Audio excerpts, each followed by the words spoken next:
মাংসের মশলা, আদা, রসুন, শুকনো মরিচ, হলুদ সবকিছু একদম নিখুঁতভাবে গুঁড়ো এবং পেস্ট হয়ে যায়। আমি আসলে রান্নায় খুব বেশি এক্সপেরিমেন্ট করি না, কিন্তু মশলার ব্যাপারে আমি খুব সিরিয়াস, কারণ রান্নার আসল স্বাদ কিন্তু এইখানে। আমার বাসায় অলরেডি একটা বড় ব্লেন্ডার আছে, কিন্তু এটা ব্যবহার করা খুবই কষ্টকর, কারণ এটা জায়গা বেশি নেয়, একটা হেভি ওজন থাকে, আর অল্প মশলা দেখা যায় এখানে ব্যবহারের জন্য একদম অনুপযোগী। তাই আমি নিয়েছি এই ব্লেন্ডস্টর্ম প্রো ছোট ব্লেন্ডারটি। দেখতে ছোট হলে কি হবে, এটা কিন্তু বেশ পাওয়ারফুল। ছোট বলেই কিন্তু এটা যে কোনো পরিস্থিতিতে যেখানে ইচ্ছা সেখানে ইউজ করা যায়, আর অল্প একটু আদা রসুন যাই দেই না কেন একদম নিমেষেই পেস্ট হয়ে যায়। এমনকি শুকনো মরিচ এবং জিরাও কিন্তু খুব ভালোভাবে পেস্ট হয়ে যায়।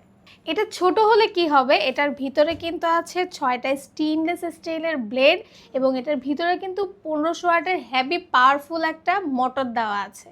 এটাতে জাস্ট একবার প্রেস করলেই একটা শব্দ হবে, তারপরে একদম নিমেষেই সবকিছু গুঁড়ো এবং পেস্ট হয়ে যাবে। মাংসের মশলা, আদা, রসুন, শুকনো মরিচ, হলুদ সবকিছু একদম নিখুঁতভাবে গুঁড়ো এবং পেস্ট হয়ে যায়। আর এটা যে অরিজিনাল ব্লেন্ডস্টর্ম প্রো ব্লেন্ডার তার প্রমাণ কিন্তু সহজেই পাওয়া যায়, কারণ এটার ব্লেডে কিন্তু একদম সুন্দরভাবে খোদাই করে দেওয়া আছে, তাই নকল নিয়ে কোনো চিন্তা নেই।